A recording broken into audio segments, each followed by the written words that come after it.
data innovations in S4HANA, as well as organizational change lessons in S4HANA implementations. Those are just two of the topics we're going to cover in episode number 8 of the Journey to S4HANA podcast. Welcome to Journey to S4HANA, the podcast that covers everything related to SAP implementations. This podcast is not affiliated with SAP and covers the realistic truth behind S4HANA, Ariba, and SuccessFactors ERP implementation success. Whether you're new to the world of SAP, an existing ECC, or R3 customer, a multinational team, or a mid-sized organization, this podcast is for you. Now, here's your host, Eric Kimmerling. Hello, welcome to the Journey to S4HANA podcast.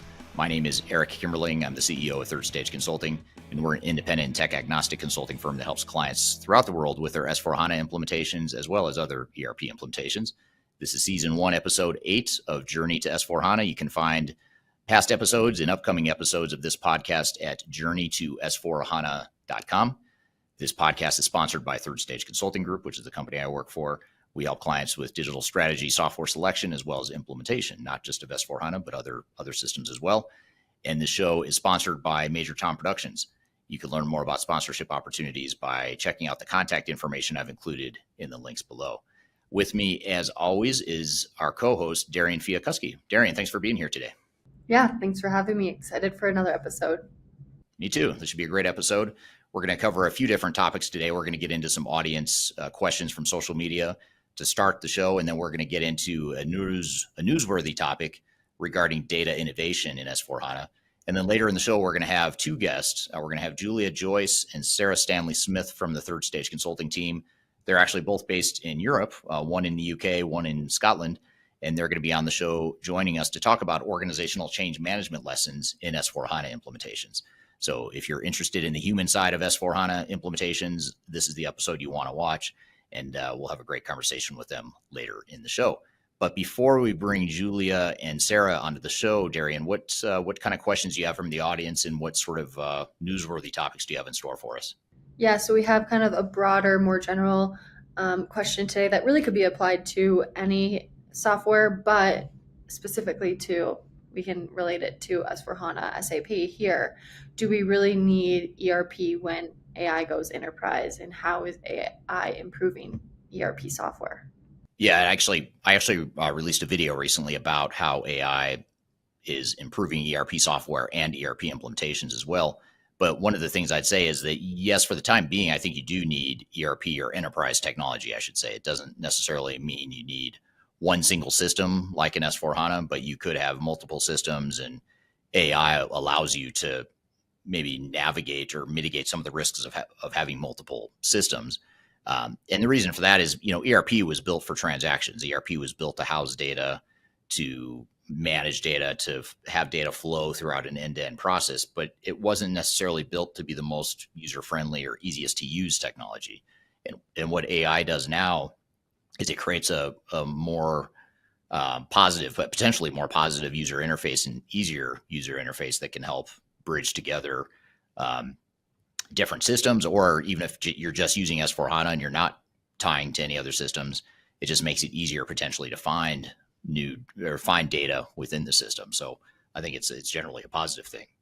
Yeah, definitely interesting to see how it will develop in the future as well. Yeah, absolutely. I mean, I think all the software vendors are talking about it, and be curious to see how AI actually gets adopted by ERP customers. Yeah, definitely. But I'm excited to dive into today's topic from an article.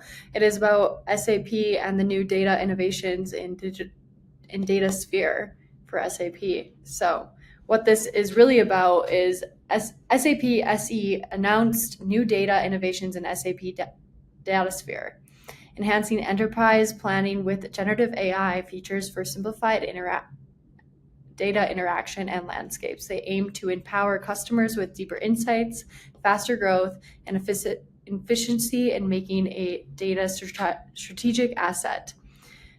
Could you share maybe some insights, Eric, on the importance of AI governance and how it can be effectively implemented in organizations? I know we've kind of touched on this before, but in this specific for DataSphere.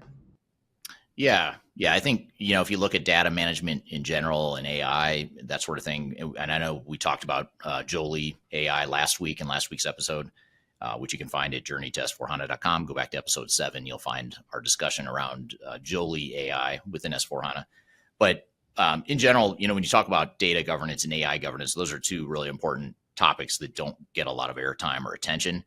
But they're really important if we want to get the full value of AI, of data, of analytics, predictive analytics, all that stuff. And when you think about governance, the way I view it is how you manage data to make sure that your data stays clean and that you're not corrupting data through human error or just misunderstanding of what a process should be. Just as an example, organizations generally are going to have what they call master data, where it's like your customers, your vendors, your chart of accounts in accounting, some of the things that are relatively static. They do change, but they're not transactional. They're meant to be sort of the data structure for the overall S4HANA implementation. And you need to have pretty tight controls and governance over that master data, because that's sort of how you report. That's how the AI models are going to, that's what the AI models are going to read. That's what predictive analytics are going to rely on to provide useful information to users. So having a clear process and clarity around how people use the system and the change management behind that is super important. And so when I think governance, I tend to go to business processes and people. How do you ensure that you've got people and processes that are aligned and supportive of good data and AI tools? And, we'll certainly talk about the people part of it here later in this episode when we get to our two guests that are going to be on to talk about organizational change management. But those are some of the first things that come to mind. Yeah, definitely. And also, in your experience personally, how critical is the role of data architecture like Business Data Fabric in achieving scalable and efficient data management? Yeah, it's really important. I mean, you've got to have, again, the data or the outputs of your system are only as good as your data. So you've got to have, those tight controls in place and the governance and the cleanliness of data when you first, especially when you move the data over to S4HANA. You want to make sure you're not just pulling all your legacy data that might be dirty without cleaning. You want to clean it up first, move it over to S4HANA, but then you want to make sure that the processes and the people and the governance and all the stuff we just talked about are in place as well. Yeah, that definitely makes sense. Definitely some interesting moves, and I think good moves probably for SAP, but I'm interested to see obviously how that develops further. Yeah, absolutely. That'll be interesting to keep an eye on that. And it's hard to have any conversations about S4HANA without talking about data and or AI. And so that's certainly true here in today's episode. But we are going to shift gears and sort of do a bit of a detour here away from AI and away from cool technology stuff. And we're going to get to the human side of S4HANA implementations. We're going to talk about change management. So we're going to bring on Julia Joyce and Sarah Stanley-Smith from the Third Stage Consulting team in Europe. And they're going to be on the show talking about organizational change management lessons from S4HANA implementation. So they're going to share some of their takeaways and lessons from having helped some of our largest clients, especially in Europe, through their change management or through their S4HANA implementations. Even if you're not based in Europe or where they are, this is sort of a universal topic that's going to be of interest to anyone throughout the world that's managing change and managing people in their transformation. So stick around. We'll be right back. We're going to take a quick break. We'll be back with more Journey to S4HANA podcast.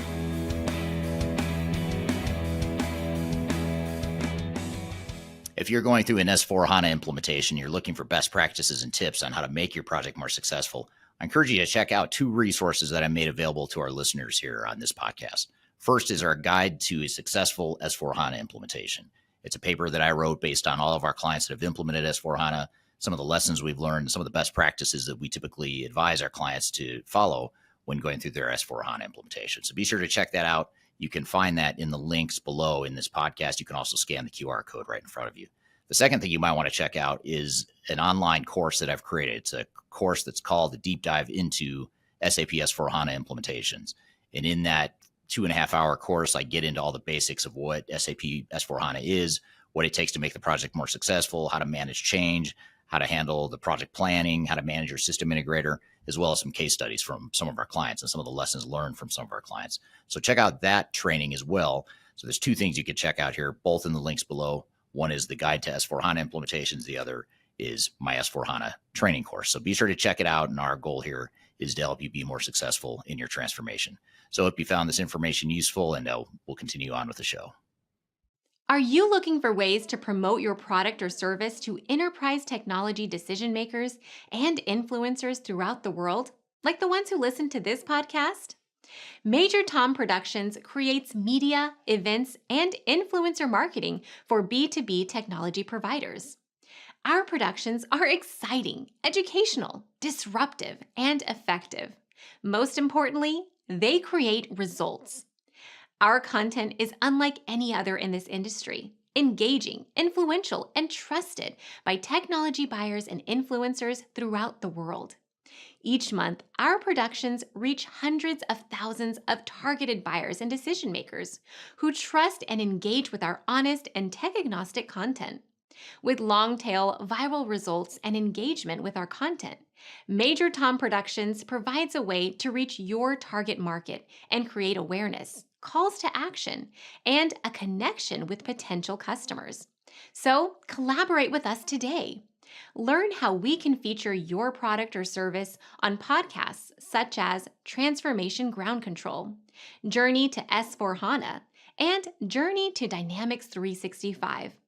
We can also feature your brand on our YouTube channel called Digital Transformation with Eric Kimberling, which boasts over 100,000 subscribers and over 2 million video views per year. You can also participate in our in-person events, including our Digital Stratosphere Conference. Contact us today to learn more. We can tailor a marketing campaign that works for you. We look forward to helping more people learn more about and become engaged with your brand.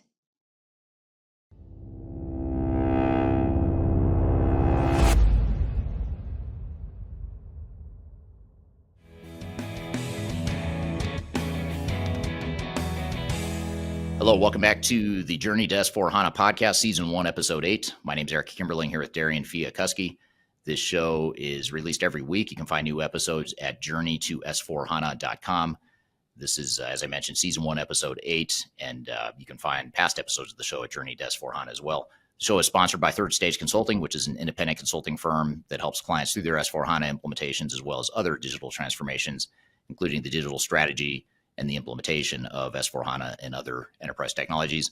This show is produced by Major Tom Productions. If you'd like to feature your brand or sponsor this podcast or other podcasts that we produce, you can reach out to Major Tom using the contact information below. So I'm excited for our next guest. First time we've really delved into the topic of organizational change management so far on this podcast. But then again, this podcast is relatively new, and this won't be the last time we'll talk about change management and dive into this topic, because it's something that's it's hard not to. Even if you wanted to not talk about it, you kind of have to talk about change management when you think about S4HANA implementations. And joining us for this conversation is Julia Joyce and Sarah Stanley-Smith, who are consultants on our Third Stage Consulting team based in Europe. One is in UK, the other one is Scotland. And we're going to bring them on the show here to chat about change management, some of their lessons from having worked with some of our global clients on their change management initiatives as part of their S4HANA implementation. So with all that being said, Julia and Sarah, welcome to the show. Thank you very much. So Julia, let's start with you. Julia Joyce, you're from the UK. Tell us a little bit about yourself and your background. So, yeah, sure. So this afternoon, I'm joining you from Scotland, where it is very cold. So if you're from Scotland this afternoon, hello. So my background in organisational change has mostly been IT implementations, so ERPs, smaller systems. I've worked with a range of different companies in the industries, ranging from aviation to financial services to higher education, and most recently the role that I'm doing is implementation of Dynamics 365 to a higher education institution. Great. Well, thank you for being here all the way from Scotland. I apologize. I sort of lumped you into the UK. I should have differentiated. That's all right. Rookie mistake from the American here on the podcast. And then we also have Sarah Stanley-Smith. Sarah, welcome to the show, and tell us a little bit about yourself, if you don't mind. Sure. Yeah. Hi, guys. So I'm Sarah. I'm joining you today from Derbyshire. So if you don't know where that is, it's kind of in the middle of England. I spent the last about 12 years working in corporate change management for a variety of different clients. It's quite similar to Julia. My experience spans a number of different industries, so rail, automotive, utilities, oil, and most recently in retail. APMG practitioner certified, which is quite similar to ProSci, if you guys have come across that. And bulk of my experience really has been in digital transformations, so largely kind of ERP system upgrades. But I have also been involved in some quite quirky projects, such as sort of opening new distribution centres and office moves and things like that.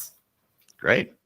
And just to reiterate too, I mean, you both have experience with change management on S4HANA implementations, but as you guys have mentioned here in your introductions, also other ERP implementations as well. And I think one of the themes we're probably going to get to here today is that a lot of what we talk about today, even though the topic is S4HANA implementations, it's really relevant to any sort of ERP implementation as well.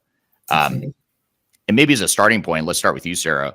As a general starting point, why is change management so important in S4HANA implementations or any ERP implementation for that matter?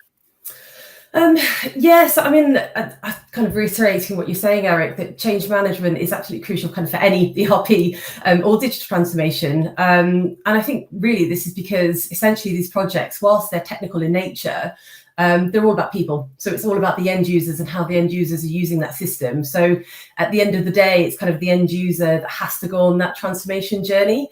And they're the people who are going to be using the new system, once the project's closed down and the project team has disbanded and, moved on to other things. So in order to kind of ensure that people use that new system fully and gain all the wonderful benefits that you get, listed in the business benefits case, change management, it must be effectively embedded and the changes to make them manageable to the end users. So again, it really goes back to it's all about the people. And whilst you might have this, shiny new ERP tool to play with, if nobody understands kind of how to use it or why you're using it in the first place, it's just not going to work. And so that's kind of the crux of it, I would say. Yeah, makes total sense. It seems like S4HANA projects are so complex and the software is so complex that a lot of times you get so caught up in just making the technology work that you forget about that important people side, it seems. Yeah. What are your thoughts, Julia? Why is change management so important? I think really just to echo Sarah's points is that change management is only as good as the individuals that are using it, or an ERP is only as good as the individuals that are using it. If you have a shiny multi-million-pound spanking new system that no one knows how to use or are unhappy with it or can't get to grips with it or still want to use the legacy systems or spreadsheets, you really aren't going to get that return on that investment. Right. Yeah, that's a key point. That last thing you just said about return on investment and getting actual business value out of the system and deploying a system that not only works technically but works from a people and operational perspective as well. Absolutely. Yeah, definitely. I'd be curious to hear from the audience too. Why do you all think change is so important? Is it important? I mean, I'd be curious to hear if anyone thinks change management isn't important. I'd be surprised if we heard that, but you never know. I'd love to hear from the audience your views on change management and why it's so important. How do you see change management being different for S4HANA implementations compared to other sorts of technology or business change initiatives that you've been involved with? Julia, let's start with Julia on that one. Sorry, I'm supposed to prompt you. You're supposed to answer the question. Okay. I mean, I think initially what I would say is that every change implementation is different because there's a number of different variables in there, including what people have used before, what the organizational what's the word I'm looking for, appetite is for change, what the kind of, what the culture is in the organization. So there's lots of different variables that will impact change and that change journey. And the ERP or what the solution is one of those variables. So notwithstanding those, using SAP for HANA, I think it's a big system. Okay, it's a big system with lots of bits. I think it's quite complex for people to get their heads around, especially if you've come from lots of legacy systems. Again, one of the questions is where's that gap of where you've come from to where you're going to? If you've come from, I don't know, a bunch of spreadsheets and legacy systems, that jump to SAP for HANA is potentially massive for people. That's it's a big jump for people to actually make in terms of their heads and their abilities and capabilities. And even if you've come from a previous iteration of SAP, it's still quite a big jump in terms of the way that it's used differently. So I think that what I'm trying to say is that every change is different, and there's lots of variables involved in delivery of that change. Yeah, absolutely. Makes total sense. What do you think, Sarah? Yeah, I couldn't agree more, really. I think the key for me is that kind of it doesn't really matter almost what system you're using. You're still going to have to go through that same change management framework process. So you're still going to need to do, change management strategy and plan, your readiness assessments, all the comms and the training, all this really good stuff that's really important for people to make that journey. But I think it's really important to make sure that your impact assessment, so, Julia kind of mentioned it, but looking at how the organization is today and how it's going to look in the future, doing that assessment in enough depth and enough coverage is really important, because if you don't know how it's changing, you can't kind of guide people through that journey. And I think it's the same for, SAP or S4HANA, but any kind of ERP system, you're going to have to do that assessment to make sure it's effective, and ultimately make sure that people know what's going on, when we switch it on. Right. Yeah, absolutely. Yeah, it makes total sense. And then I also want to turn to the audience too. I had asked a couple questions of them. I asked where they were joining from first and foremost. We have people from all over the world, as I mentioned before. We have Natalia from London, UK, Sandra from Regina, SK. It's Aditya from Calgary, Canada. Someone joining from Divya, USA, Boston, Massachusetts, New Brunswick, Canada, Curacao, Williamstead, Curacao, very pretty part of the world. So thank you all for joining here today, people from all over the world. So thank you for that. A couple comments too. This is from Tofik on LinkedIn. Tofik, and I hope I pronounced your name correctly or close to correctly. He says change management is the key to success. So at least we have one person on board so far, at least one person that's agreeing that change management is really important. So thank you for that. And then also from LinkedIn, this is from Alcinda. Alcinda says change management is one of the key levers you pull to execute a digital strategy. Otherwise, you would have just spent that investment on a shiny object that isn't used. I think that's very consistent with what you both just alluded to as well. S4HANA is a great technology, a lot of groundbreaking stuff and capability in the software, but that doesn't really matter if people aren't using it and it's not helping make the business and the operations better. So thank you for that feedback. I'm here with Julia and Sarah from the Third Stage Consulting Europe team talking about lessons from S4HANA implementations from the perspective of change management and people. We've got a lot more to cover, but first we're going to take a quick break. You're listening to the Journey to S4HANA podcast.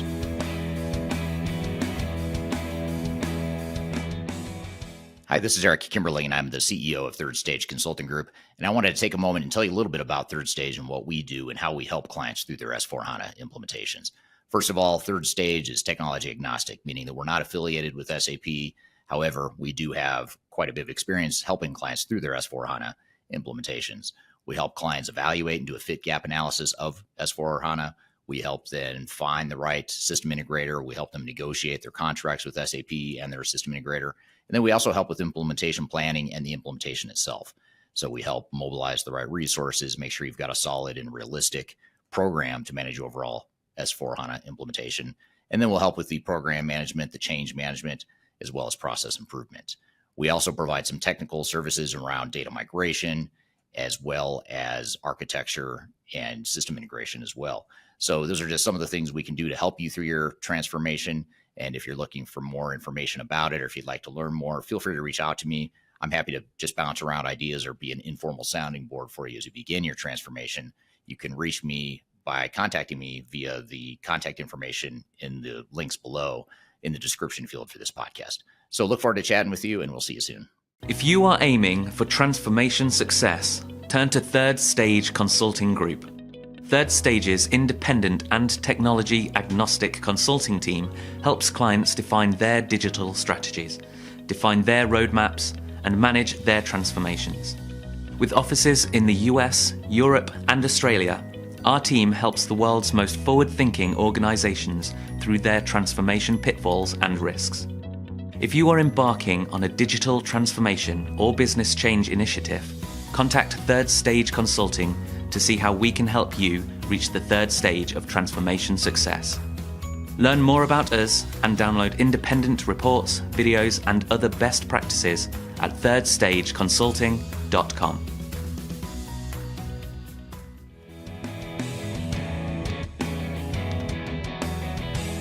Hello, welcome back to the Journey to S4HANA podcast. My name is Eric Kimberling here with Darian Fiakuski.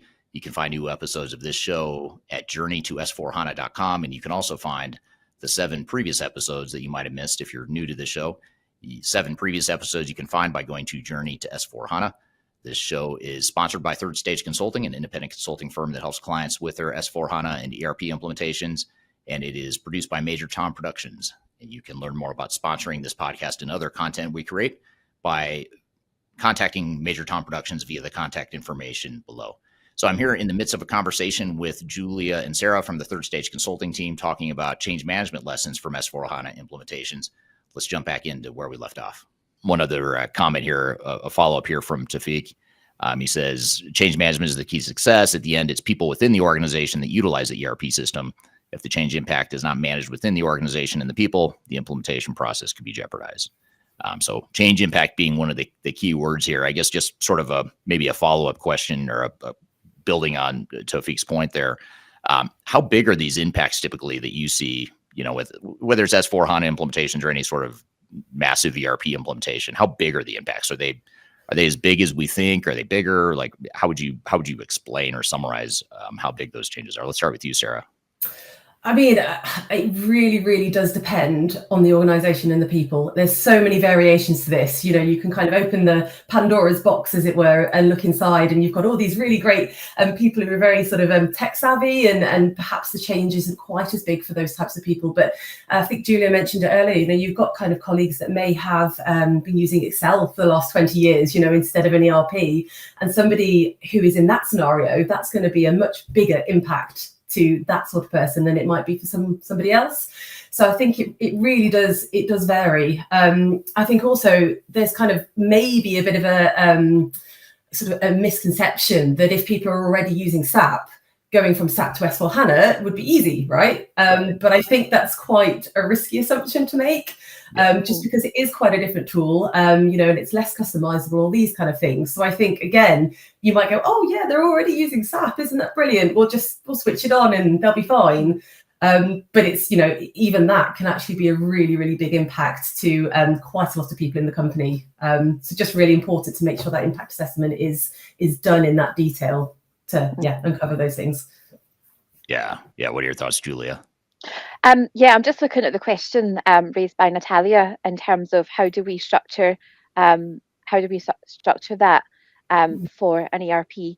I tend to do it by process and look at, first of all, but the way that I would structure it is I would look at each department or each function that has been impacted, then have a look at those processes and work with a business analyst to look at to see what the processes are, build a process taxonomy, and then what I would probably do is do a heat map of how many processes are being impacted for every team, and that will help you understand where the red areas are, areas where you want to focus more change effort than other areas, and that's a really good starting point.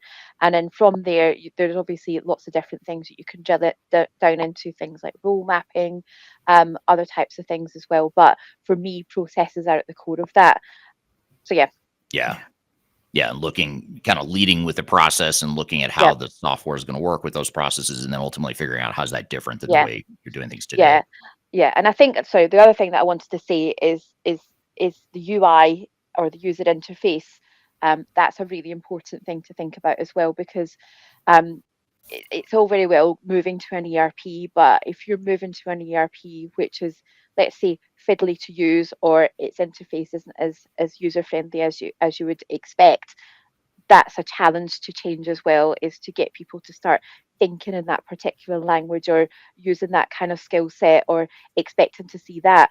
And if we're using the ProSci model, that's where this knowledge and ability comes into place before we go live, is to let people understand and see and play with it before we hit the ground running. And then at least then they've got a chance of, when we go live, they're more successful using it. Yeah, absolutely. And Sarah, you had an interesting point too that I want to come back to that I don't want to gloss over, which is the fact that if you're an existing SAP customer, let's say you're using R3 or even ECC, and there's this perception oftentimes that it's a lift and shift, it's still SAP. Yeah, it might be a little bit different, but it's for the most part going to be the same system. And to your point, it's really not. I mean, I think it's worth highlighting that point you made, which is it's a total rewrite of the technology. So it's an entirely new system. Yes, it kind of has a similar SAP look and feel that, SAP customers might find somewhat familiar, but the capabilities, the processes, the way it works, especially as you mentioned, the private cloud and even more so the public cloud version of S/4HANA is going to be less flexible, and it's going to be probably a bigger change than you think for a lot of organizations, especially if you have a lot of customizations in your legacy SAP environment. You're not going to have that in the new environment, presumably.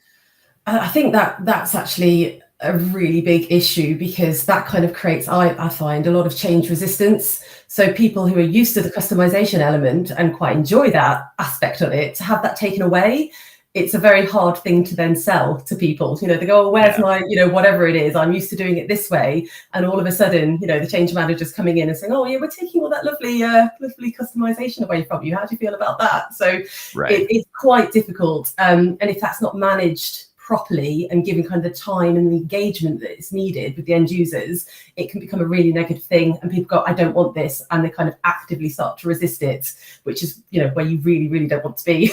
Yeah, that's a good point. And maybe I'll ask you this, Julia. This is off script. I'll warn you ahead of time. I didn't prep you for this question, but when you think about some of the emerging technologies that SAP and other vendors have, like artificial intelligence, machine learning, and some of the analytics and things, some of the automation technologies that maybe are a bit more, call it aggressive in the ability to automate a human's job. Do you guys see that being is that a bigger threat? Is that create more change resistance? In other words, do the more advanced technologies that can actually do more and deliver more business value, does that create more of a threat to people and from a change management perspective? What do you think, Julia?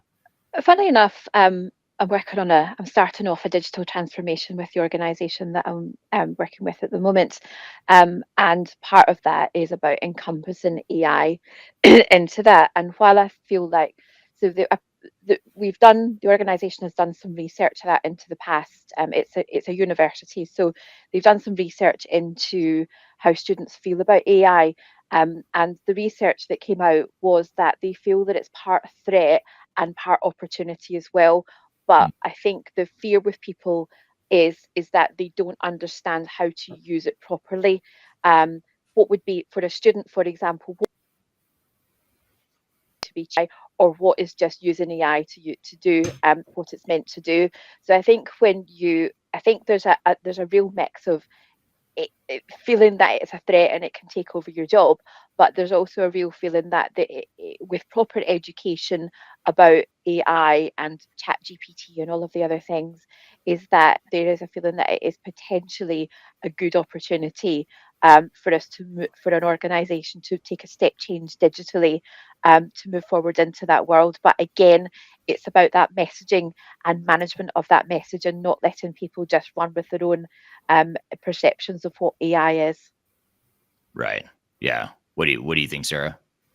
Yeah, I agree. And I think you've hit it on the head there, Julia, when it's about, saying it's about messaging, because at the end of the day, if all this great new stuff's coming into the business and we haven't properly told the person what that means for them, people tend to go for kind of, if you've got options on the table, they tend to go for the negative one and go, oh, that means I'm going to lose my job, even if it's not the case. And if you haven't kind of taken people through that engagement journey, people get really worried, and then performance drops, all these kind of horrible things that you really want to avoid. So I think the key is to kind of explain it to people in the way that they understand, but be really open and honest about people and give them time to digest what's happening. And if you can do that, people are much more willing to kind of engage with it and start to embrace the change rather than go, oh no, this is automatically bad for me. I'm going to do this active quitting kind of sort of step away kind of thing. Because again, that's the worst scenario, which we really want to try and avoid. Yeah, active quitting. That's a good thread to pull into this too. It seems like that's the thing that a lot of organizations overlook is they look for the obvious sabotage resistors, the people that are just blatantly opposed to the project. And those people are hard to find because there's usually not that many of them. And usually that's not the biggest threat. It seems like the biggest threat are the active quitters, the people that they're on board with change in general. But now that you're rocking my world or disrupting my world, now I'm going to resist it because I'm not as excited about it now that you're telling me I'm going to change my job.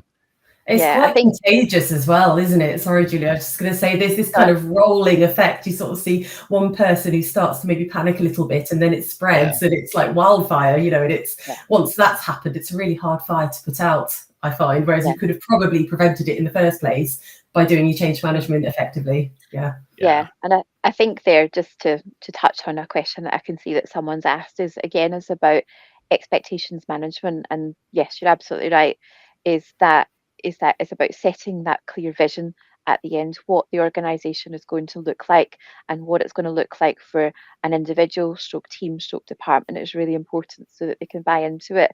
Absolutely, it's the fear of the unknown. If you just say we're changing and we've got a digital transformation, I'm a change manager, I would panic at that because I think I don't know what that means. What does it mean? Am I going to be asked to do something that I don't know how to do? Do I have to learn a new system? Is it going to be harder? Is it going to take away? Am I going to lose my job? Sell a vision, be clear about the vision and the disbenefits that might bring, because clearly, there may be disbenefits, there may be an organizational restructure, but along with that comes benefits, and at least you've been honest and transparent, and that really helps people at the outset of the journey get it in their head and helps them move forward that little bit, because what we don't want people to do is to stay where they are or to move back. We want people to be moving forward in that change journey, even incrementally, even just a little step forward at any time. I'm here with Julia and Sarah from the Third Stage Consulting Europe team talking about lessons from S4HANA implementations from the perspective of change management and people. We've got a lot more to cover, but first we're going to take a quick break. You're listening to the Journey to S4HANA podcast.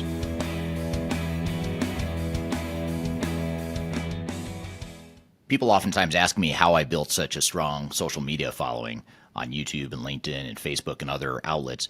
And the fact of the matter is it took me a long time to build a following through a lot of trial and error, making a lot of mistakes. Had I known that there were companies out there that could help me build my brand, I would have done that a long time ago. I didn't know that, but the good news is that there is today a consulting firm that will help you through building your own personal brand through some of their training programs. The company is called Roloff Consulting, and if you're familiar with Emma Roloff, she's someone that I've had on this podcast before, and she's well known in the digital transformation space as well as the sales space. And she's big on TikTok, YouTube, and LinkedIn. And she and her husband have started a training course and a training company that focuses on helping people build their personal brands and helping them to sell themselves digitally. So whether you're a salesperson that's trying to reach more customers or you're an individual that's just trying to build your personal brand, that's something that they help with through their training programs. And they've offered listeners of this podcast a free 5-day LinkedIn challenge. And I encourage you to check it out. I've included a link below for this podcast. If you go to the podcast notes, you'll find a link that gets you free access to this 5-day challenge where you'll get step-by-step guidance. You'll get real results. So you'll get some tangible results from the program.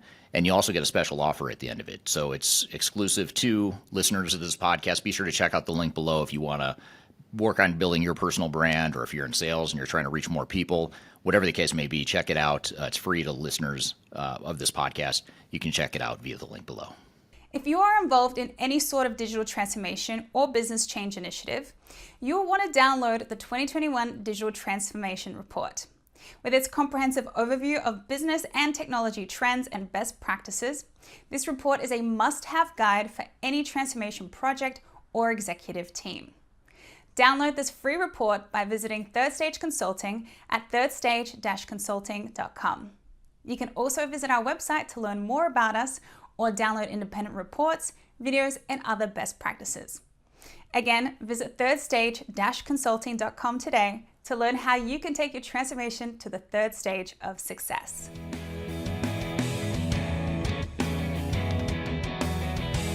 The Hello, welcome back to the Journey to S4HANA podcast. My name is Eric Kimberling here with Darian Fiakuski. You can find new episodes of this show at journeytosforhana.com, and you can also find the 7 previous episodes that you might have missed if you're new to the show. The 7 previous episodes you can find by going to Journey to S4HANA. This show is sponsored by Third Stage Consulting, an independent consulting firm that helps clients with their S4HANA and ERP implementations, and it is produced by Major Tom Productions. And you can learn more about sponsoring this podcast and other content we create by contacting Major Tom Productions via the contact information below. So I'm here in the midst of a conversation with Julia and Sarah from the Third Stage Consulting team talking about change management lessons from S4HANA implementations. Let's jump back into where we left off. I think we're leading into, or a nice segue into another question I had for you is, why do so many organizations and project teams overlook the importance of change management? If it's as important as we're all saying it is, the audience seems to be in agreement that yes, change management is important, then why do organizations and project teams overlook that so much? Why don't we start with you, Sarah? Sure, I kind of think it's twofold, actually. So maybe this is a slightly kind of used to happen more than it did in the past, because I know sort of change management, I think, is being more embraced as time goes on and people do start to see the value of it. But in my personal experience, I've had a lot of people kind of view it as being this kind of fluffy, nice to have thing. You know, we come in and we do a bit of communications, we might do a bit of training, you know, we're a bit of cheerleading for the project or whatever it might be. But I think this is kind of a fundamental misconception of the value that change management can bring, and it can really hinder, you know, your ERP program or your digital transformation.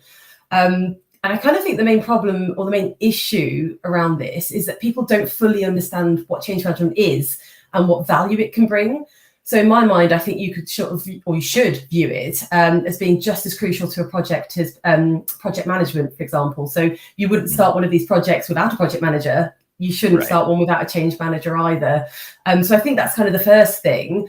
I think the second thing is that people have often had quite a bad experience on change programs, possibly because there hasn't been a change manager, or they've been kind of thrown in at the end and it hasn't worked out for whatever reason. So there might be this kind of negative buildup of, oh, I've been through change before and it was terrible and change management is rubbish because it doesn't work. But it's 9 times out of 10, it's because it hasn't been done properly or it hasn't been given the opportunity to kind of deliver that value. So I think those are kind of 2 things, quite different things going on, but in my experience, they're sort of semi-common, which is slightly worrying. Yeah. I think it's also about the change maturity of the organisation as a whole. I don't think I've worked with many organisations where they've been particularly mature at business change. So change management tends to happen sporadically because they have a project manager or a program director who knows about it, and then we organically come in like moles and say hi, and then we deliver good change, and then that helps spread the message. And I think that's quite common. I think that if you have a change management organization or a change management office or some sort of center of excellence as well, I do think people still, they need to do a really good PR job more than anybody else in terms of the benefits that change management brings, because otherwise people will still cling on to this idea that we're just about comms and training, and then therefore that is seen as an added cost and an overhead that could potentially be done by the project manager or a BA, insert other existing person on the project, and that's part of the problem as well, is that change management needs really strong PR. Yeah, that's it. You bring up a really good point, Julia, and that is, you mentioned that oftentimes people will view change management as training and comms. And I think that's probably the 2 most obvious first things that we think of when we think of change management. We think about, we've got to train people how to use the system, and we've got to do some communication to make sure people understand what's going on with the project and what the changes are at a high level. How would you summarize, maybe I'll start with you, Julia, since you triggered this question in my head. How would you summarize just some of the other things, without going into detailed methodologies necessarily, but what are some of the major components of change management outside of train the trainer and basic communications? Yeah, sure. Okay, so first of all, we start off with stakeholders, stakeholder analysis, stakeholder identification, and from there create a stakeholder strategy to make sure that you have categorized your stakeholders and you're bringing them along with you on that journey as well, to make sure that you've got some way of making sure that you've given the right people the right messages at the right time outside of mass communications. Okay, that's not necessarily done by the change manager, but you're encouraging the sponsor and whoever is best placed to take that message forward. So making sure that you're, let's say, building a coalition of change that way. So that's one thing. I think secondly, we've touched on it, is the bit that's absolutely core to me is this change impact assessment. You will never be able to deliver, well, you might be by luck, but certainly not by design, successful change if you don't understand the core of what is actually changing. So there's a massive piece of work that needs to be done about understanding the processes, understanding the process taxonomy, looking at what they're going from where they're going to, understanding that gap, understanding how big that change is for each of those areas or each of those teams, individuals, departments, however you want to break it down, and then looking to see how you're going to build that gap for change. Now, that could be communications, it could be training, it could be a number of other things, but for me, change impact is the absolute core of what we do, and that has got nothing to do with comms and nothing to do, that's the output of that comms and training. The change impact is the absolute core of what we do. Yeah, absolutely. That's a great overview. What would you add anything to that, Sarah, as far as major work streams within change management? Yeah, I mean, I guess in addition to those kind of key bits, because obviously I do reiterate what Julia is saying, the impact assessment is absolutely crucial, and kind of everything else does spit out from that. But you've got items such as, business readiness assessments to make sure that the business is kind of ready and able and capable to take on the change. Another kind of key bit, which is kind of linked to communications and engagement, is your change network change agency network. So essentially, we kind of leading into this sort of building coalition of change, creating a network of internal advocates for all your change that can then kind of help drive and deliver. And they do help with kind of the training and the comms, but it's kind of it's the piece that comes before delivering those kind of key bits of work.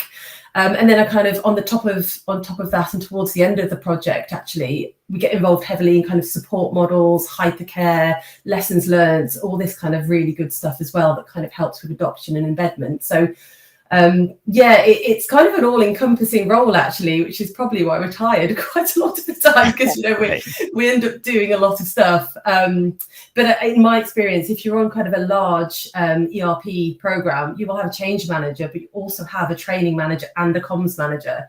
So that kind of tells you that there's key roles for those two sections in addition to the change manager. So it really isn't just all about that. It's all this other really good stuff that kind of paints the picture as well. Yeah. And you mentioned earlier, Sarah, you were talking about how resistance to change can spread like wildfire. Yeah. And a lot of times, I'm sure you have both seen this in your careers. A lot of times as change practitioners, you get pulled into a firefighting situation where the change management is just out of control, tons of resistance. The rest of the project might be going fine. The technical piece of it might be going fine. We built a system that works, but now we've got some change issues and it's a mess, So I guess the question becomes, when should change management start so that we can avoid the wildfires and proactively get ahead of that resistance and turn it into a business value proposition instead of a firefighting proposition? What do you think, Sarah? When should change management begin? I mean, as early as possible is always the answer to that question. So I kind of think as soon as you've got your project manager and your project team is being built, that's when the change manager needs to come in. Quite a lot of, or in my experience, I think quite a lot of organizations tend to get this wrong. And I'm not sure if it's because of kind of competing priorities or, it's an extra financial burden to bring somebody in sooner. But it's really crucial because kind of as we've alluded to at the front end of the project, we do so much information kind of gathering and data collection on how the organization is functioning.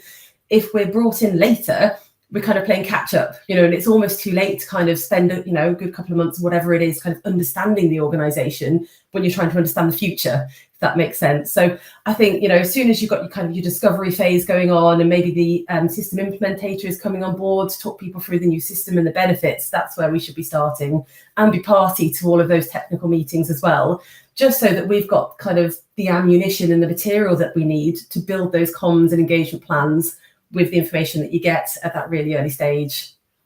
Yeah, absolutely. What do you think, Julia? Anything to add to that? No, other than to echo Sarah's comments, it's absolutely about setting the scene and understanding up front. to link that back to resistance as well, there's two ways that I like to manage resistance.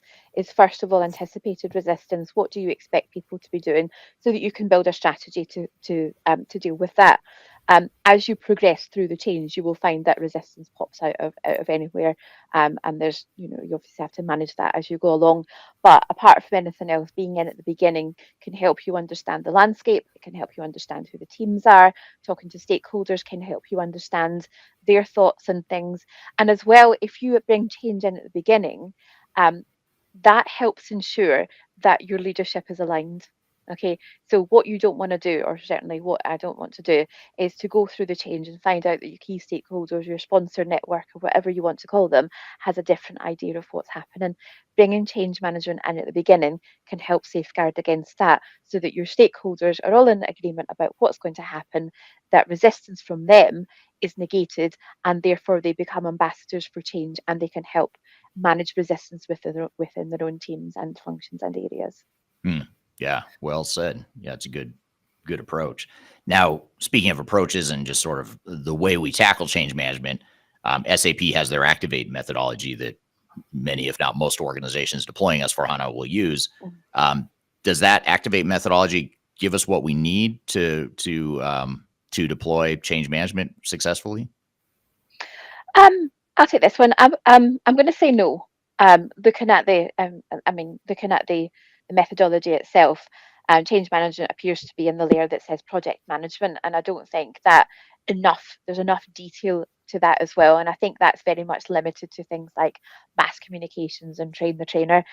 Hopefully in the past 35 minutes that we've identified that change is much more deeper and wider than those things as well. So I feel like if you were going to look at you're going to rely on the Activate methodology on its own, I really wouldn't be confident that you're going to get the level of return of investment from your people that you think that you're going to get from spending millions of pounds or dollars or whatever currency on a new ERP. However, I think that if you were to use a change manager with the Activate methodology and to complement that, that could work. But I would say on its own, it doesn't make me happy that it's included everything that I would do as a change manager for any project, let alone a large scale ERP digital transformation.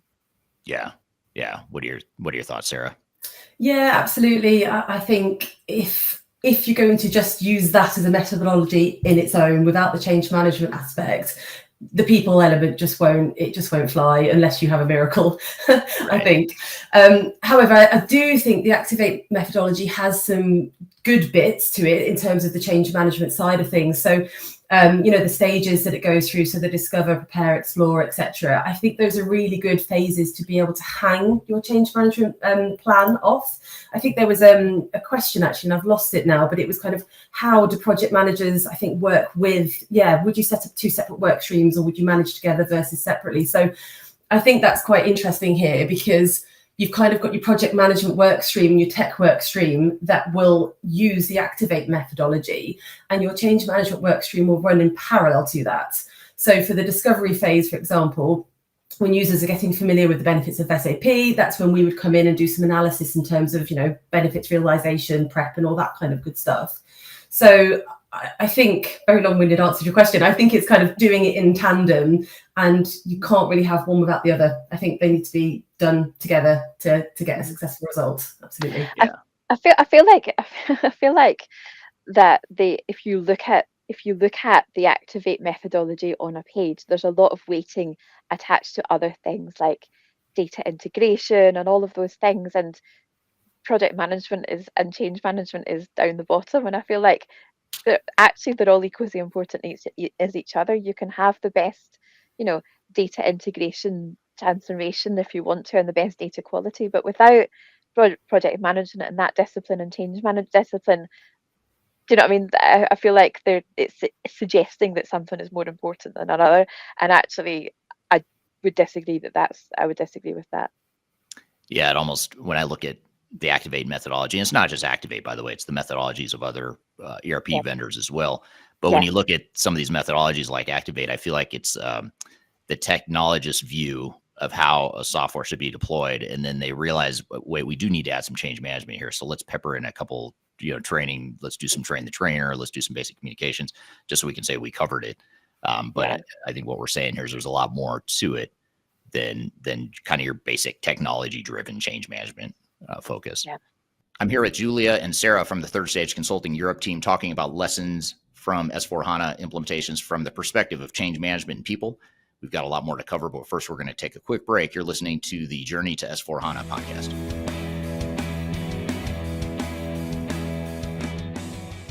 Are you looking for ways to promote your product or service to enterprise technology decision makers and influencers throughout the world, like the ones who listen to this podcast? Major Tom Productions creates media, events, and influencer marketing for B2B technology providers. Our productions are exciting, educational, disruptive, and effective. Most importantly, they create results. Our content is unlike any other in this industry, engaging, influential, and trusted by technology buyers and influencers throughout the world. Each month, our productions reach hundreds of thousands of targeted buyers and decision makers who trust and engage with our honest and tech-agnostic content. With long-tail viral results and engagement with our content, Major Tom Productions provides a way to reach your target market and create awareness, calls to action, and a connection with potential customers. So, collaborate with us today. Learn how we can feature your product or service on podcasts such as Transformation Ground Control, Journey to S4HANA, and Journey to Dynamics 365. We can also feature your brand on our YouTube channel called Digital Transformation with Eric Kimberling, which boasts over 100,000 subscribers and over 2 million video views per year. You can also participate in our in-person events, including our Digital Stratosphere Conference. Contact us today to learn more. We can tailor a marketing campaign that works for you. We look forward to helping more people learn more about and become engaged with your brand.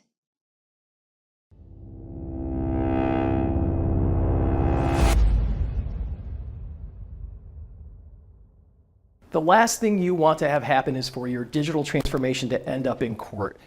I've been doing this for 20 years and I have seen everything. My name is Marcus Harris. I'm a software and technology attorney focusing my practice on drafting and negotiating software-related contracts and litigating software disputes across the country. Feel free to reach out to us at taftlaw.com. We'd love to talk to you about the litigation process and what you can expect.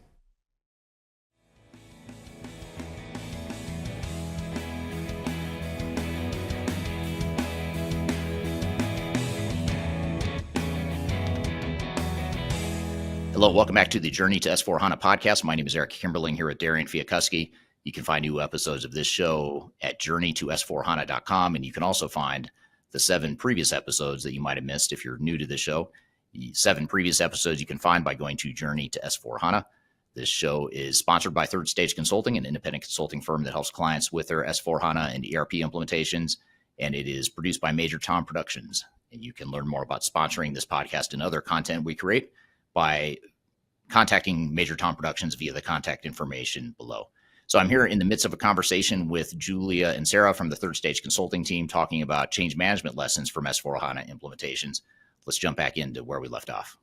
Yeah, I think there was another question, sorry, about somebody, I think Natalia asked about how you demystify change management for tech teams.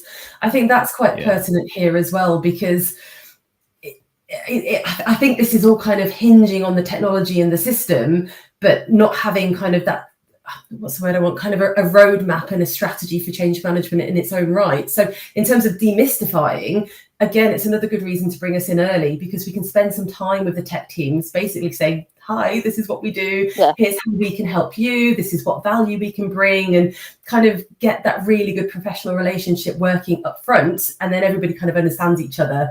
So I think it's spending that time, isn't it? Yeah. And actually, to echo Sarah's point, for me, architects and developers are absolutely key in terms of helping me understand the technical landscape so that I can translate that into something that is helpful for our users.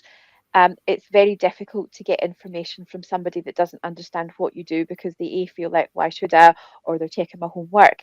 Explaining to an architect or to somebody else in the technical sphere what you're here to do unlocks and helps broker that relationship, so that you can extract what they've got in their mind and take that and use that as valuable collateral to help deliver that change message. So it's happened to me absolutely loads, where I will nicely suggest that we have a working session on change management. I'll talk through the roadmap, I'll talk through ADCAR or whichever methodology that we're using, and allow them to ask questions and explain why I need them to be part of my world as well, and make them feel important, not just that I'm just here to take over the world, but I need what's in their brains to help me do my job as well. And that tends to work quite well, and they do get infused and engaged because they can see the benefit of it, and they can see the benefit of it for them as well. Right. Yeah, that's really well put.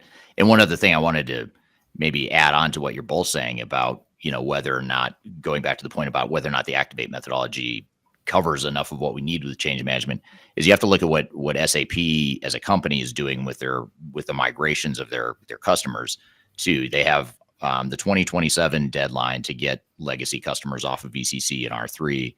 And then they've also introduced this RISE program that's meant to get more of their legacy customers moved over to SAP S/4HANA Cloud.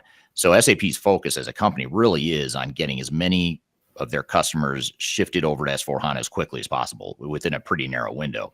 And what I worry about is in the midst of all that chaos and that rush to get people moved over to S/4HANA, where does that leave change management? And are we going to focus enough time and effort? Do we have enough resources? Do we have enough time to focus on change management? That's what I worry about with S/4HANA implementations. I don't expect you guys to have an answer to that necessarily, but it is something I think undermines the importance of change management, which is why I think you're seeing so many S/4HANA implementations that are struggling and failing right now, is partially because people are rushing to try and just deploy technology for technology's sake. Yeah. I've encountered that quite a lot of times, where people just say, we want an ERP, we want a digital transformation, we want it now for whatever reason. And that doesn't make it successful having it next week.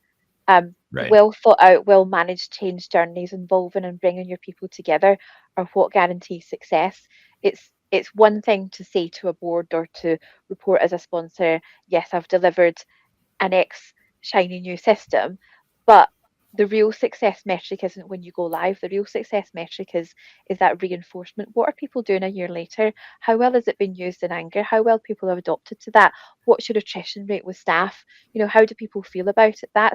That's your success measure. Right. I do worry that, as you're saying, Eric, with this deadline, if things are kind of rushed towards the end, oh gosh, we've got 6 months left to do this. Let's get a whole team of change managers in because that'll fix it. Again, that's creating, we spoke about it earlier, but that negative experience of change management, because that's not how it's supposed to be. And I do worry there'll be a lot of companies suddenly go, oh my gosh, we've got to hit this target. And then it's going to cause so many problems, in sort of 12, 18 months down the line, when, as Julia said, people are going, oh yeah, we don't know how to use it. Right. Yeah. Yeah. We're not getting any business value out of it, but we spent a lot of money. Yeah. Exactly. Absolutely. Yeah. Sure. There's a question I want to come back to from Kyler on LinkedIn. This is a great question. It sort of ties into what we're talking about here on this thread of, is the Activate methodology enough? And I think what we're saying is it gives us a starting point or some bits and pieces of methodology to begin with, but we've got to augment Activate with real change management muscle. And here's another sort of similar question that Kyler has on LinkedIn is, do you really need an outside independent or tech agnostic change management firm to support change management in an S/4HANA implementation, or can it be handled by the system integrator? Maybe I'll just add another layer to this. Do system integrators typically do this stuff in your experience? Is that enough if we say, hey, we've hired one of the big or one of the major system integrators, they'll handle change management for us? Is that a reasonable expectation, or what's your experience been? Start with you, Sarah. So in my experience, I was going to say, like, sort of 99% of the people I've worked for have got an outside OCM companies come in, or relied on kind of permanent change managers if they have the resource to get those guys involved. And I personally think that works better, just because I feel like the SI has its own priorities, and they're not always the same as the change management element. So if you are external to that SI when they come in, you're able to challenge more effectively, I think, when maybe the people element isn't being considered as highly as it should. Whereas if you're kind of within that sort of SI bubble, you're going to go with the SI company's priorities, rather than going, actually, guys, wait a sec, we haven't thought about, I don't know, the finance team over here, and we haven't given them enough attention, or whatever the case may be. So I definitely think it's more beneficial having people on the outside, unless you've got a system implementator who is very keyed up on change management and has that freedom to allow the change manager to kind of, challenge, I think. Yeah. For me, I think change management is a, I don't know, let's call it a critical friend. Is that that objectivity is key for me, because you're the one person that's trying to, or you're one team that's trying to manage that, resistance. It's trying to, get people to come round to your way of thinking, and you do need to be objective, and you do need to, I think part of the skill of being a change manager is being able to say, is having the confidence to say, look, in terms of change, a metric, we are red because people aren't ready to go. So while you might be on time, on budget, your scope might be fine, actually, if your people aren't ready to go, then you're not, and you need to have that confidence to be able to say that.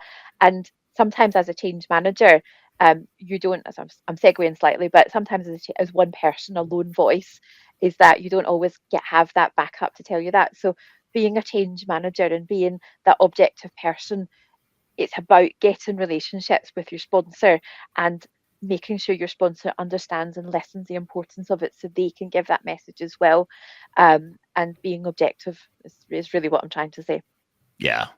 It seems like, in my experience too, system integrators or any implementation partner of SAP, they sort of have their blinders on, not because they want to be blinded, but because they're so focused on S/4HANA as a product. And my job is to deploy S/4HANA. And my job is to get people to use S/4HANA. And that's fine. You need that skill set, obviously, on a project team. But what you guys are saying is a little bit different. You're not coming at it from a SAP first perspective. You're coming at more from a business and people first perspective. And we've got to figure out how to bridge that gap between S/4HANA first and now business and technology. How do we translate that S/4HANA competency over into actual usage and value and adoption? We want to make sure people are moving at the same, or the people are moving at the same speed as the technology, really. And we need, it can be really tricky sometimes, can't it? To make sure you've got that balance right. But well, especially because technology is changing, so it's exponentially increasing its rate of change, and we as humans are not changing really any faster. I mean, I guess we've gotten used to change maybe a little bit more, but I would argue we're not capable of moving as fast as technology is changing, and which puts even more pressure and more importance on change management. Definitely. What do you think some of the biggest challenges are? I know we've touched on some of this already, but when you look at an S/4HANA implementation or any ERP implementation for that matter, what are some of the biggest challenges that you see from a change management and people perspective? Let's start with you, Julia. Sorry, since I started to speak. Yeah, that's right. I keep forgetting to prompt you. Give me time to think. I think there are many, and again, as we said, it's dependent on lots of things. I think that one of the biggest challenges with doing a digital transformation and moving to an ERP is the scale of the change and the jump from the using spreadsheets and legacy systems into an all sing and all dance in one system that looks and feels completely different, and you'll have to work completely different. That is a big mental jump for people to make. With or without change management, we can, obviously our job is to make that easier for people, but that is a big challenge in people's heads. And also what I wanted to say is that change management is about appealing to people's hearts and minds. And so while you can train people and say, right, to do this process, you press that button there and then that button, and then you press save and then you do something else, that's fine. You're teaching them about the process. But in order to get the value from an ERP, it's about appealing to people's hearts and minds about the benefits of an ERP. And I think that sometimes can be overlooked, is that we're trying to look big picture here about the vision. So that leads me on to one of the biggest challenges, and something that I've experienced a couple of times is trying to get your senior people, your sponsors, to nail down the vision. So quite often they'll say, right, we want to do X, or we want to have an ERP or a digital transformation or whatever they want to have. And then the natural question that we would ask as change managers is to say, what does that look like? Tell me, paint a picture of what that looks like for this function, for that function. How does it look like for each function? How does that fit with architecture? And they go, don't really know. We just want a digital transformation. So stage one is to pull it out of their head and make sure that everybody understands how that's working and what it looks like, so that we've got something to sell. It's very difficult to deliver change, and where people are going, well, what you actually delivering? We're going, I don't really know. We need to know to be able to do our jobs properly. So those are some of the challenges that we get. There are many. I could talk forever about them, but those are just some off the top of my head. Yeah. What would you add to that, Sarah? I think it's kind of linked to that, actually, is that the process Julie's kind of just given us an overview of is quite long-winded, or it can be, because if kind of your senior leadership and your sponsors haven't really got an idea of what it is they want, it does take quite a lot of time and effort to get that out of people. And I think often it's a case of, oh, just have a meeting and, we'll get some outputs and it will be fine. But I think people don't appreciate how long some of the activity that we do takes. And people get frustrated because they kind of go, oh, you can have X done in a month, it will be fine. But if it doesn't go to plan, it's, oh, we haven't got time to go back and redo it or whatever it is. So I think it's just this lack of appreciation about how difficult it is, actually, I think, to take people on a change management journey. It really is, and it can vary quite a lot. So it's quite an unpredictable thing to be able to sort of scope out. At the start of a project, your sponsor might say to you, right, well, how long is it going to take? And you go, well, I don't know yet, because, I haven't done the analysis to be able to sort of define how complicated it's going to be. So yeah, kind of this lack of appreciation, I think, in terms of the time and the effort it takes is a big thing. Hence, again, why we need to be sort of involved really early on, so we can kind of go through that journey with the sponsors and the leadership. I'm here with Julia and Sarah from the Third Stage Consulting Europe team, talking about lessons from S4HANA implementations from the perspective of change management and people. We've got a lot more to cover, but first we're going to take a quick break. You're listening to the Journey to S4HANA podcast.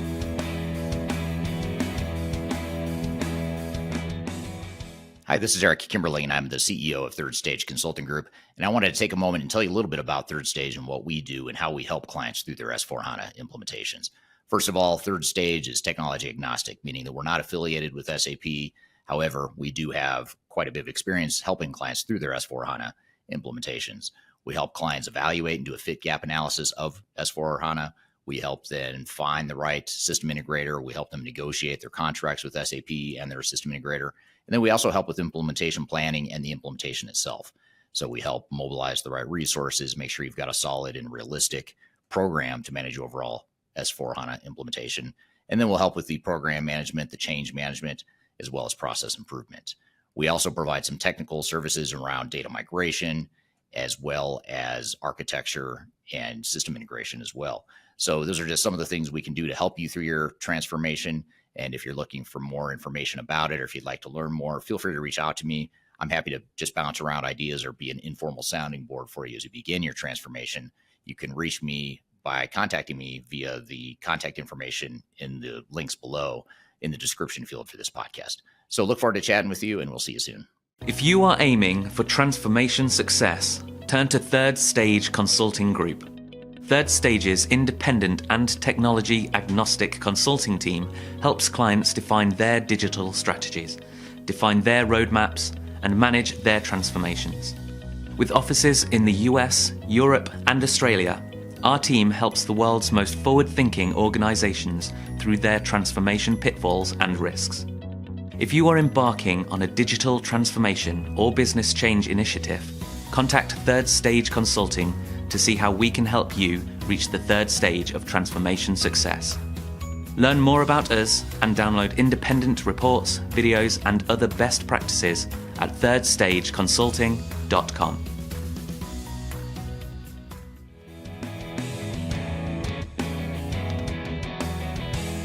Hello, welcome back to the Journey to S4HANA podcast. My name is Eric Kimberling here with Darian Fiakuski.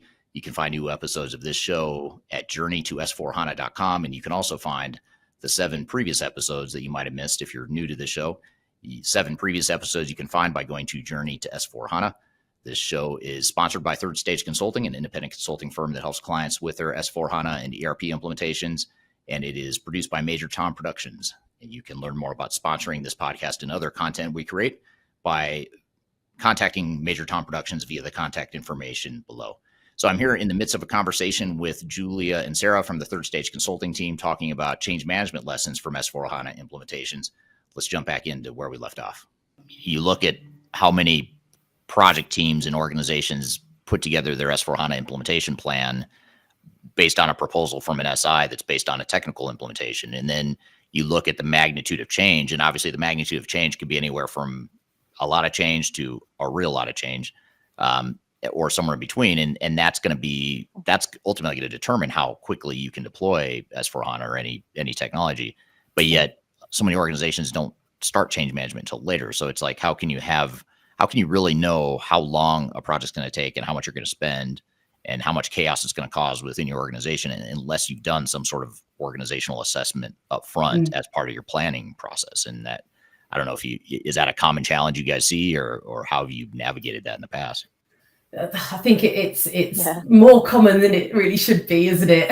Yeah. Because I think, again, it comes back to this kind of concept that people don't really understand what the change management aspect is. So I think kind of the way I approach it is to kind of speak with your leadership about it and kind of show them the value of what doing this, this particular activity early will bring you versus what happens if we leave it too late.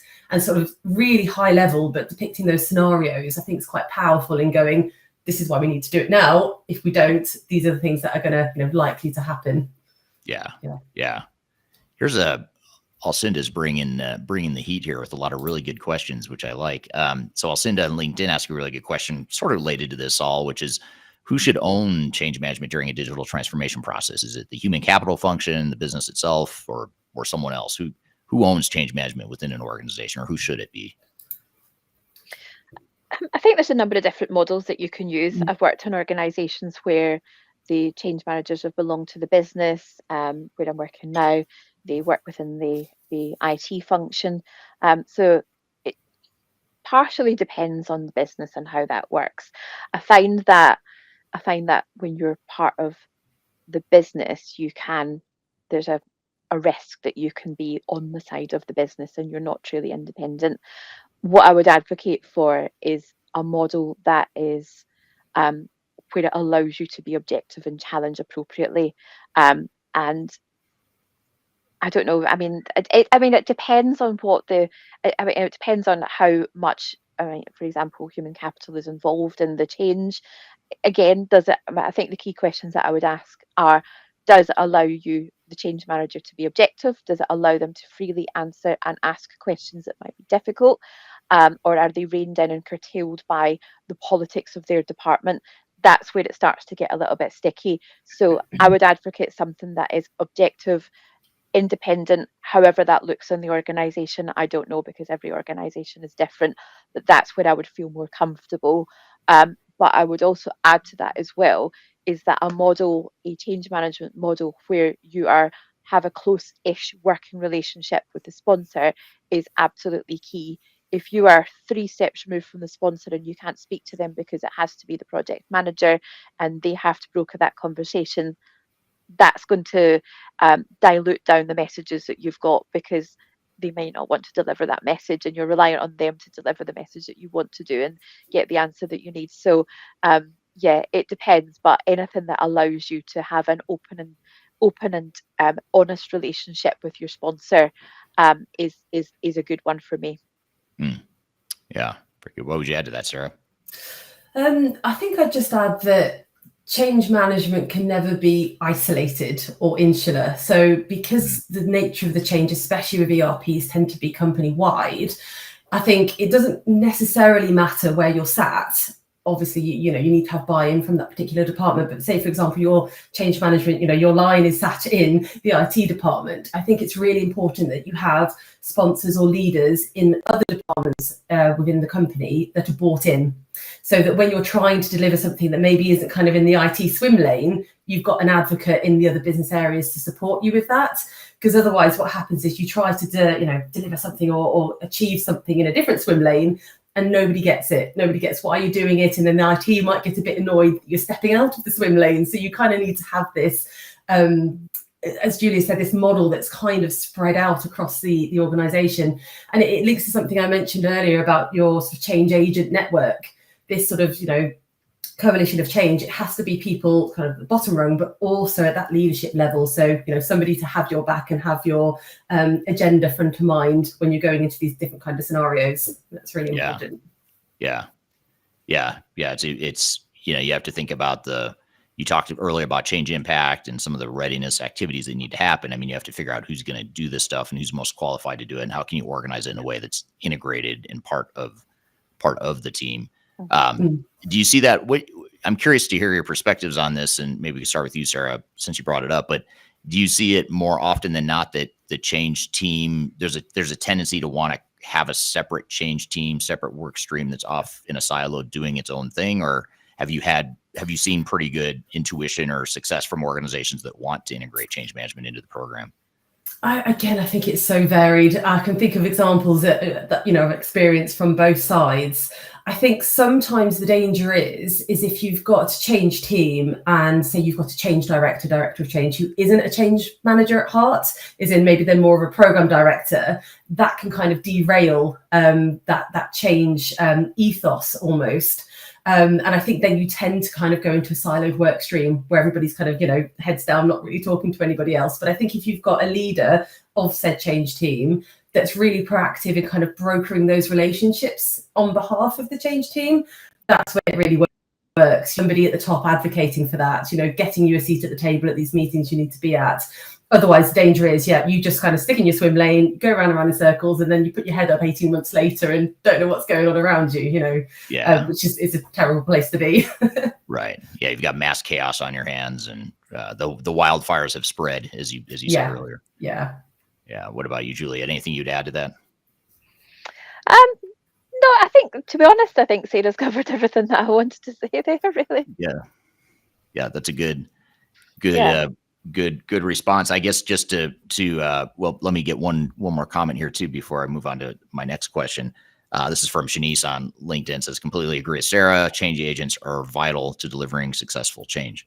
So thank you for that feedback, Shanice, and I agree with both of you as well. So I guess just to sort of wrap this all up and to tie this all together, everything we've talked about so far, what sort of closing advice or tips do you have for organizations and project teams that are about to start either their change management initiative within an S/4HANA implementation, or they're just starting an S/4HANA journey? How do they get started? Because we've covered a lot of ground, right? There's a lot of stuff that can fall into change management. There's a lot of stuff that should fall into change management. What's the best way to get started to really give us something tangible that we can sort of springboard into our change program? Let's start with you, Julia. I would say, first of all, okay, so there's two different models here. Is model number one, obviously the best option is to have a change manager there to do that work for you and to work with you. If that's not available, I would say if somebody else is doing that role, the key thing to do is to make sure that you understand the change. So very first thing up front, I would say, is do you have an agreed vision? Do you understand what everybody's getting at the end, something that they can buy into, sell? So what's the selling point? Does everybody agree what that is? If not, get one, because your change, trying to sell that isn't going to be successful if if no one knows what the box on the jigsaw looks like. Secondly, is it looking at your people? Is that change impact assessment? What processes, and I'm not saying it's easy, but which processes are, and again, you'll be working with potentially the business analysts to do this, but which processes are in scope, and how people are impacted in that. And that will help you understand, even if it's just, not saying just training, but if the only thing that you have the ability, budget, capability to do is training, at least then you're making sure that the right people get trained on the right things. That's the thing that I would say. But obviously, having a business change manager would do all of those things with their expertise and more, and cover all of those things, have those conversations with sponsors for you, understand resistance, and help you through that journey. Right. How about you, Sarah? What would you add as far as getting started on the S/4HANA and or change management journey? I think in addition to that, because obviously that's really important what Julie's just said is, and this is a really simple one, but have a plan.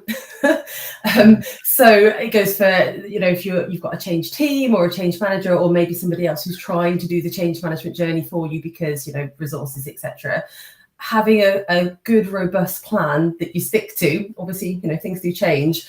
I think it's really important. Quite a lot of the time, you've got your project plan in kind of, MS Project or whatever it is.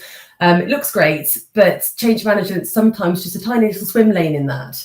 I think it's really important that you take that plan and actually build your own change management version, so things don't get missed, because it's so complicated and there's so many things you need to remember. Having it all written down and sort of presenting it back to the project team on a weekly basis just keeps you honest with it.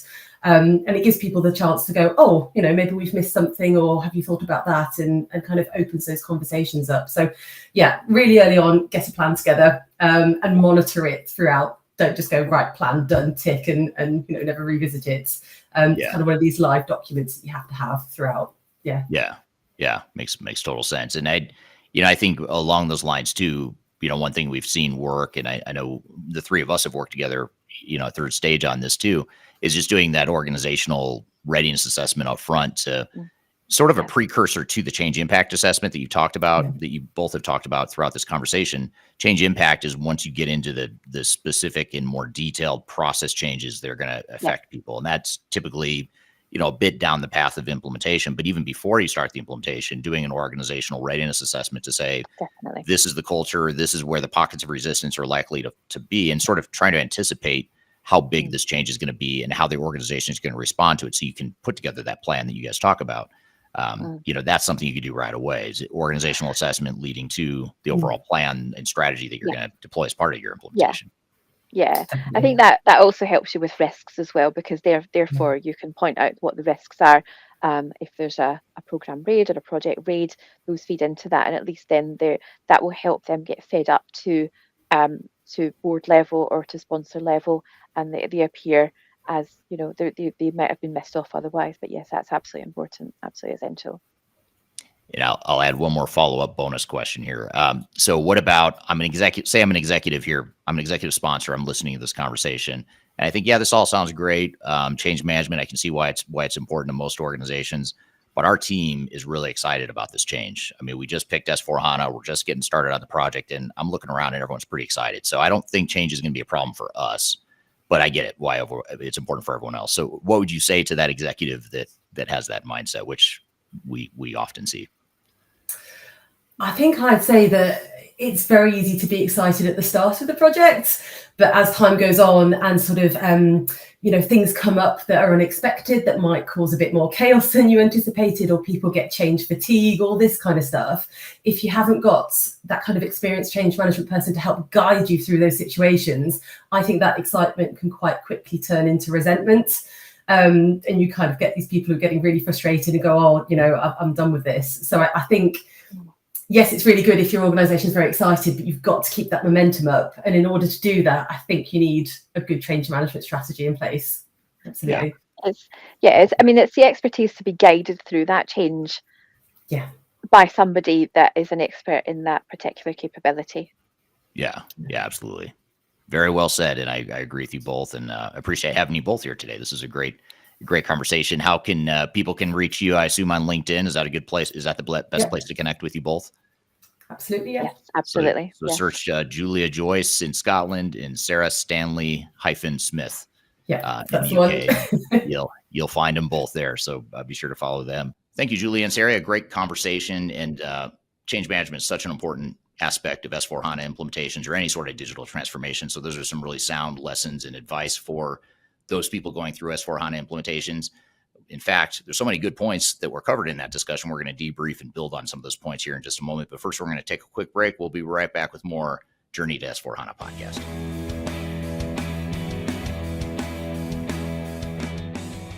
If you're going through an S4HANA implementation, you're looking for best practices and tips on how to make your project more successful, I encourage you to check out 2 resources that I made available to our listeners here on this podcast.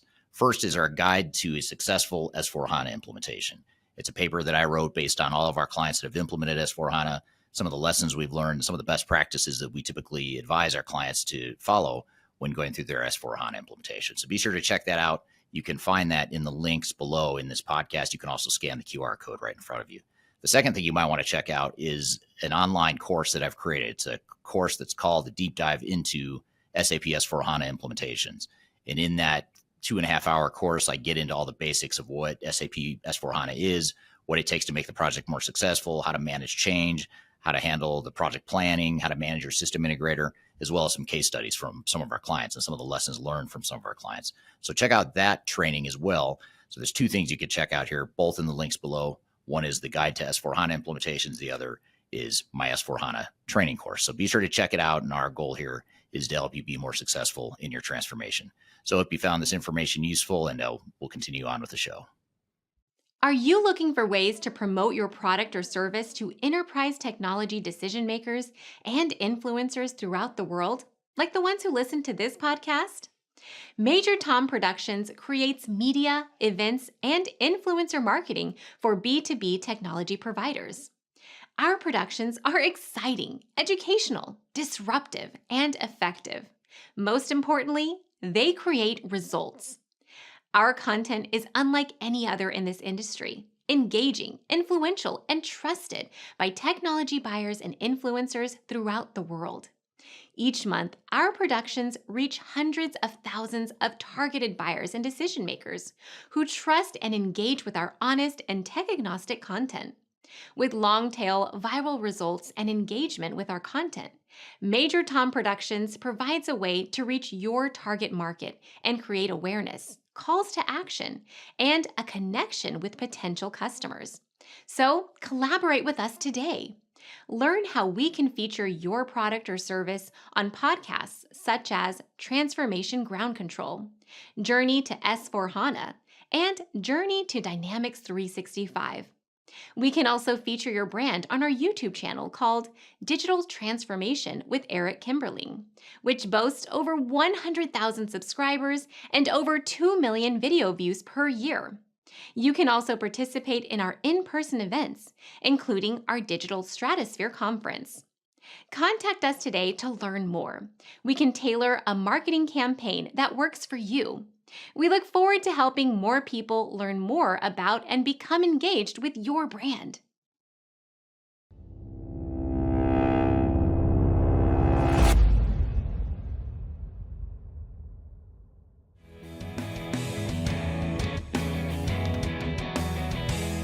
Hello and welcome back to the Journey to S/4HANA podcast, Season 1, Episode 8. My name's Eric Kimberling here with Darian Fiakuski. And Darian, we just had Sarah and Julia from the Third Stage Consulting Europe team here to talk about some of their European clients that they've worked with on their S/4HANA implementations and some of the global clients they've worked with on their S/4HANA implementations and some of the change management challenges and lessons that they faced. What were some of your takeaways or questions from that conversation? Yeah, I thought it was a great conversation. I think definitely a good switch up from what we have been talking about lately on the podcast. I know we've talked a lot about AI, so it's great to get into more of the human side of things and change management. So I really enjoyed that conversation. But one question I have from that is both Julia and Sarah emphasize the significance of understanding organizational culture and readiness for change. How do you personally advise clients to assess and address these aspects of change during ERP implementations, particularly when negotiating contracts or managing legal risks? Yeah, it's a great question. Well, I mean, first of all, you have to recognize that there is a cultural shift that needs to happen, and the cultural shift usually takes longer than the S/4HANA technology takes to get deployed.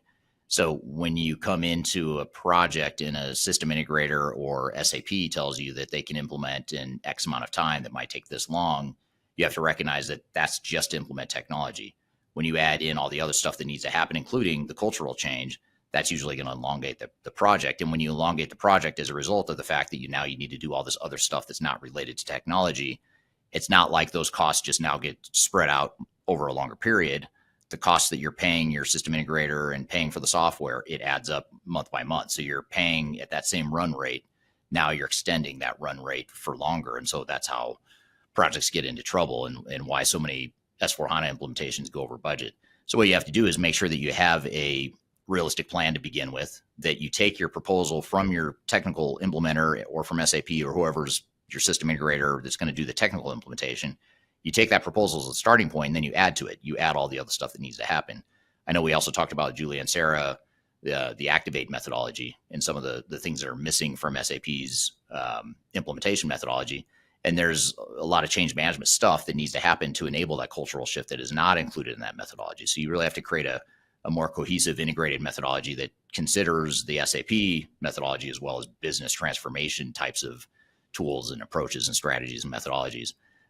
So to your point about how do you negotiate and manage legal risk, the best way to do that is to go in with realistic expectations and know that if SAP or one of the partners tells you that it's going to take X amount of time, you have to add a grain of salt or a dose of reality to that and determine what's the project really going to take, and then negotiate in the context of potentially a longer time frame. It also may mean that you defer when you buy all the subscriptions to the software. You may not need it on day one, because if you're just mobilizing a team, putting together a plan, why would you start paying for software you're not using yet? So that affects it or informs the negotiations as well. You want to push off as much of that cost as you can, because there's absolutely no value to you to have the software and to be paying those subscription fees. Even if they give you a big discount, it's probably not worth it to prematurely buy the software. So all that influences how you negotiate, how you contract, and some of the legal considerations as well. In fact, last week, if you didn't hear last week's episode, we spoke with Marcus Harris, who's an attorney at Taft Law, and he talked about some of the legal considerations with S4HANA contracts and implementation. So you might want to go back and check out that one as well if you want more information about some of the legal considerations for S4HANA implementations. But in general, those are the few things that I would keep in mind.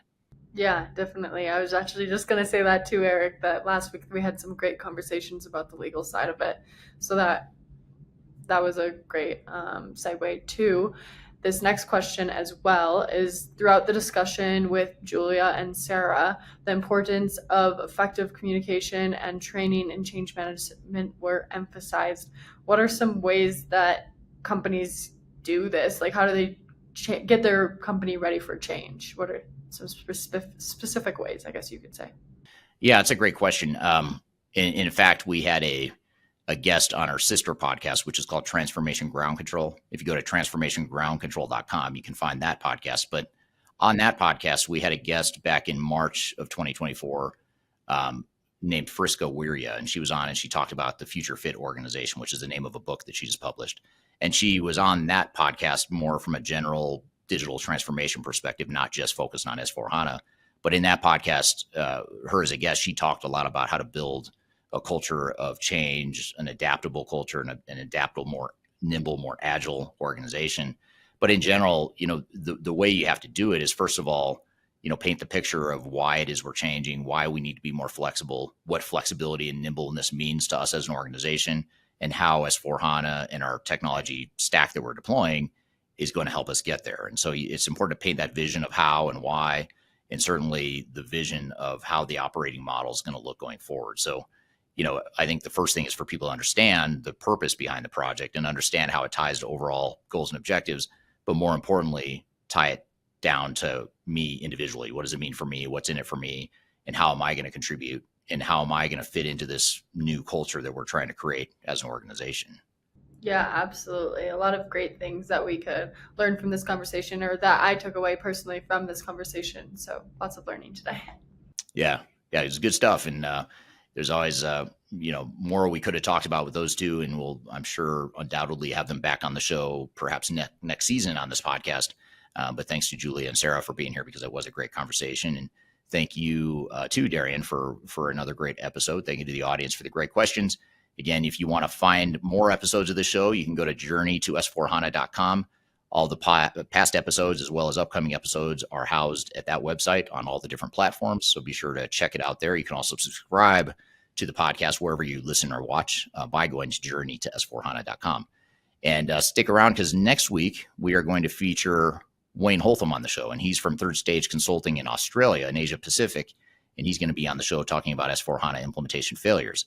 So we're going to be covering why projects fail and some of the lessons from S4HANA failures and just some of the risks you need to be aware of. And the whole idea here in this next episode is to share some tips to navigate the risks. So stick around for that. We've got a lot of other guests that we're going to feature throughout this season as well.